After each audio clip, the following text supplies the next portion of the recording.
കലയുടെ ഡിപ്പാർട്ട്മെൻറ്റ് മുഴുവൻ കൈകാര്യം ചെയ്യുന്നത് വീനസ് അഥവാ ശുക്രൻ, പിന്നെ അതുപോലെ തന്നെ നമ്മുടെ മെർക്കുറി അഥവാ ബുധൻ. ഈ 2 ഗ്രഹങ്ങളാണ് ഈ കല, സാഹിത്യം, ഇങ്ങനെയുള്ള 2 ഡിപ്പാർട്ട്മെൻറ്റുകൾ, സംഗീതം, ഇതൊക്കെ കൈകാര്യം. ഈ ഡിപ്പാർട്ട്മെന്റ് നമ്മുടെ ഭൂമിയിൽ നടക്കുന്ന കാര്യങ്ങൾ ഈ ഗ്രഹമായിട്ട് എങ്ങനെയാണ് കണക്ഷൻ?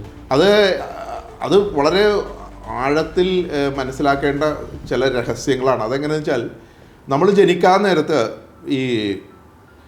ഈ പ്ലാനറ്റ്സിൻ്റെ പൊസിഷൻസ്, കോസ്മിക് പൊസിഷനിങ്, അതിനെയാണ് ഈ ബർത്ത് ചാർട്ട് എന്ന് പറയുന്നത്. അപ്പോൾ അത് പ്യുവർ എന്ന് വെച്ചാൽ ഇറ്റ്സ് എ സയൻസ്. ഈ പൊസിഷൻ എനിക്കിപ്പോഴും ക്ലിയർ അല്ലാത്തൊരു കാര്യം എന്താണെന്ന് വെച്ചാൽ, ഈ ഒരു ഭൂമിയിലൊരു ജനനം നടക്കുമ്പോൾ ആ കുട്ടിയുടെ ഗ്രഹനില എന്ന് പറയുന്നത് ആ ഒരു കൺസെപ്റ്റ് എന്താണെന്നുള്ള കാര്യമാണ് എനിക്ക് മനസ്സിലാവാത്തത്. അത് പറഞ്ഞു തരാം. പ്രാണൻ എന്ന് പറയുന്നതും ജീവൻ എന്ന് പറയുന്നതും ഒരു ഇലക്ട്രോ മാഗ്നറ്റിക് എനർജിയാണ് ശരിക്കും പറഞ്ഞാൽ, സയന്റിഫിക്കലി. അതെ. കാരണം നമ്മുടെ